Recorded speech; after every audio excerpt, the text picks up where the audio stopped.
आप सभी भक्तों का मेरे YouTube चैनल राधे कृष्ण में हार्दिक स्वागत। दिन सोमवार, तारीख 18 मार्च 2024। सोमवार व्रत कथा। सोमवार का दिन भगवान शंकर को समर्पित है। इस दिन पूजा करने से भगवान बेहद ही खुश होते हैं। लोग आज के दिन व्रत भी रखते हैं। इस व्रत में भक्त भगवान शिव संग माता पार्वती की विशेष पूजा करते हैं।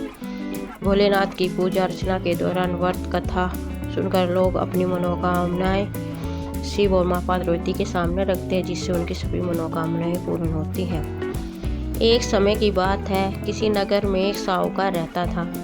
उसके घर में धन की कोई कमी नहीं थी, लेकिन उसके कोई संतान नहीं थी। इस कारण से वह बहुत दुखी रहता था। संतान प्राप्ति के लिए वह प्रति सोमवार को व्रत रखता था। वह पूरी श्रद्धा के साथ हर सोमवार को शिव मंदिर में जाकर भगवान शिव माता पार्वती की पूजा करता था।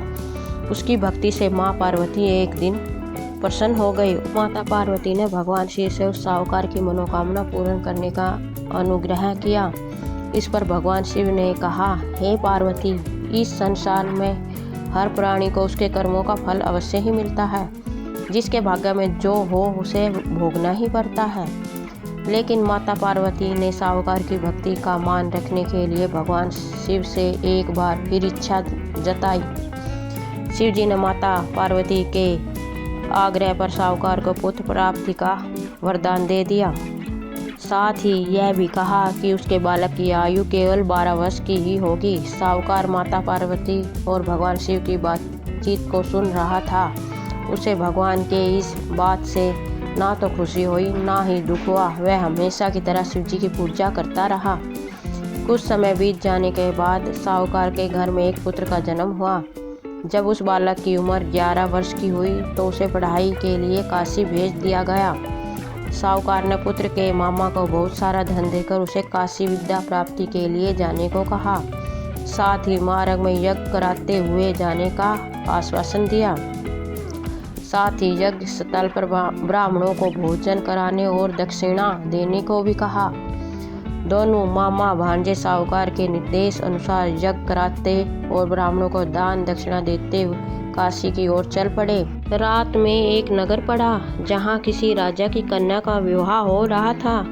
लेकिन जिस राजकुमार से उसका विवाह होने वाला था वह एक आंख से काना था। राजकुमार के पिता ने अपने पुत्र के काने होने की बात को छुपाने के लिए एक चाल सोची। साहूकार के पुत्र को देखकर उसने सोचा, क्यों न इस लड़के को दूल्हा बनाकर राजकुमार से विवाह करा दूं। विवाह के बाद इसको धन देकर विदा कर दूंगा, फिर राजकुमारी को अपने नगर ले जाऊंगा। इसी तरह वह साहूकार के लड़के को दूल्हे के वस्त्र पहनाकर राजकुमारी से उसका विवाह करा देता है। लेकिन साहूकार का पुत्र ईमानदार था। उसे यह बात अच्छी नहीं लगी। उसने मौका मिलते ही राजकुमारी की चुन्नी के पल्ले पर लिख दिया कि तुम्हारा विवाह तो मेरे साथ हुआ है, लेकिन जिस राजकुमार के साथ तुम्हें भेजा जाएगा वह एक आंख से काना है। मैं तो काशी पढ़ने जा रहा हूँ। जब राजकुमारी ने चुन्नी पर लिखी बात पढ़ी तो उसने अपने माता पिता को यह बात बताई। फिर राजा ने अपनी पुत्री को विदा नहीं किया, बारात को वापस भेज दिया। दूसरी ओर मामा के साथ साहूकार का पुत्र काशी पहुँचा। वहाँ जाकर उन्होंने यज्ञ किया। जब लड़के की आयु 12 साल की हुई उसी दिन यज्ञ रखा गया।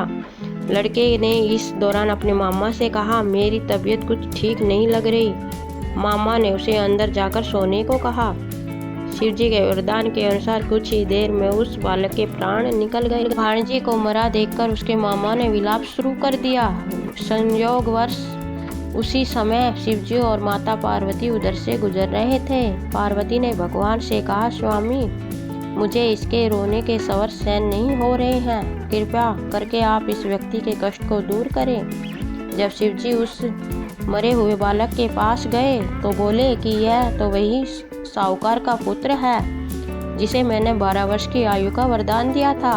अब इसकी आयु पूरी हो चुकी है।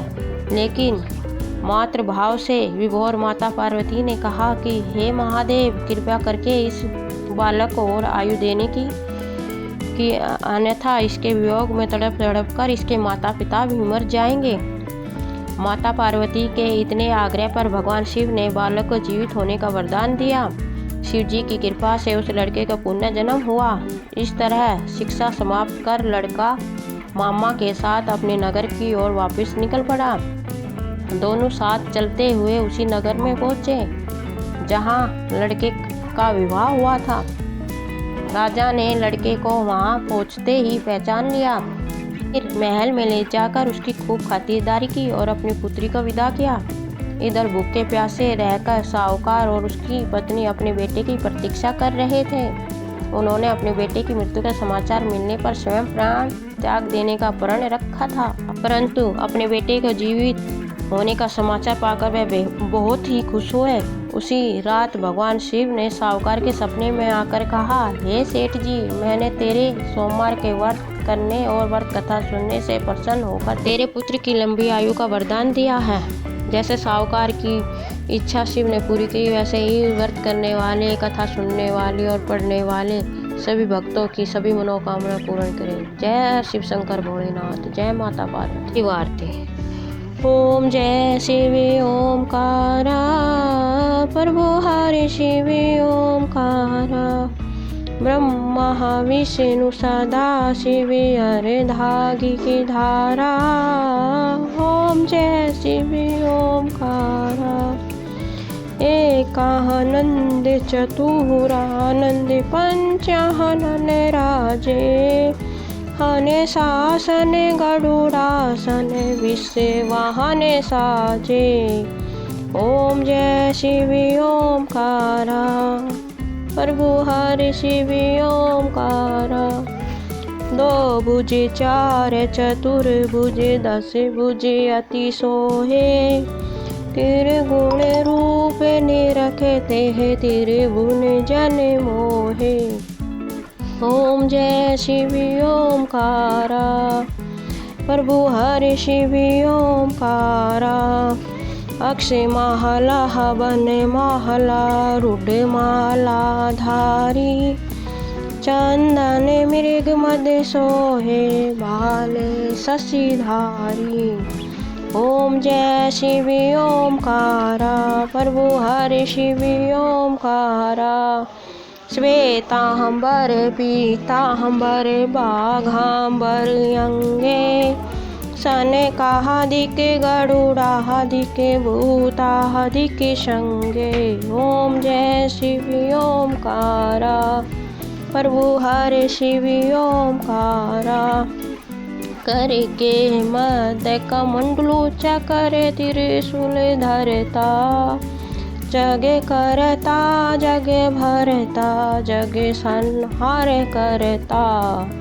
ओम जय शिव ओमकारा, प्रभु हरि शिव ओमकारा, ब्रह्मा विष्णु सदा शिव जानत विवेका, प्रणय के सर के महादेह यह तीनों एका। ओम जय शिव ओमकारा, प्रभु हरि शिव ओमकारा, काशी में विश्वनाथ विराजत नंदी ब्रह्मचारी, नित्य उठी भोग लगावत महिमा अति भारी। ओम जय शिव ओमकारा, प्रभु हरि शिव ओमकारा, त्रिगुण शिव जी की आरती जो कोई नर गावे, कहते शिवानंद स्वामी मन वांछित फल पावे।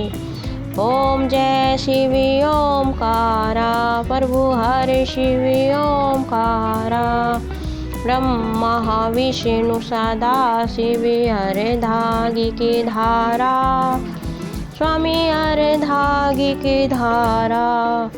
ओम जय शिव ओमकारा, प्रभु हरि शिव ओमकारा। बोलो शिव शंकर भगवान की जय, माता पार्वती की जय। आपको मेरा वीडियो कैसा लगा कमेंट बॉक्स में ज़रूर बताएं और ओम नमः शिवाय अवश्य लिखें। मेरे चैनल को लाइक शेयर व सब्सक्राइब करें। धन्यवाद।